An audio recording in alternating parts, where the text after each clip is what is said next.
क्षेत्रामध्ये असेल, शैक्षणिक क्षेत्रामध्ये असेल, आध्यात्मिक क्षेत्रामध्ये शाल श्रीफळ देऊन आणि स्मृतिचिन्ह देऊन या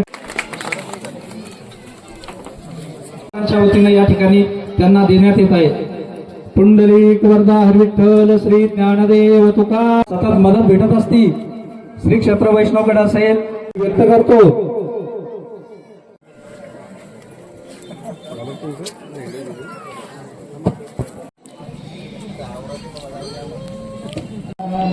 प्रमुख उपस्थितीमध्ये एक वजन आहे, त्यांचे वडील बऱ्याच मोलाचं कार्य प्रत्येक वर्षी ते परिसरामध्ये करत असतात। अशा वक्तृत्वाचा या ठिकाणी शाल श्रीफळ देऊन मॅडमनी सुद्धा समोर यायचे। या कार्यक्रमाची व्याप्ती वाढते व तुकाराम माऊली ज्ञानेश्वर महाराज की जय।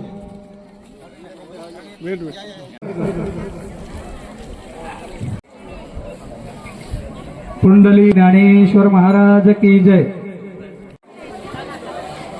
मॅडमनी या ठिकाणी त्यांचा एक दोन हवालदारांचा येथे त्यांच्या कार्याची दखल म्हणून किंवा त्यांच्या कार्याची पोचपावती म्हणून येथे त्यांचा सत्कार केला। त्याबद्दल मी केशव शिवनिवासी यांचे, उदावन दादांचे आणि प्रेमानंदजी महाराज यांचे सर्वांचे खूप खूप आभार व्यक्त करते। इथे आला तेव्हापासून जाणवतंय इथे बाजूला मंदिर आहे आणि एकदम असं एक आध्यात्मिक वातावरण इथे तयार झालेलं आहे। तर आज आपण म्हणजे इथे सर्वजण ग्रामस्थ जमलेले आहोत, कोणी आई वडील किंवा पालक म्हणून किंवा समाज म्हणून।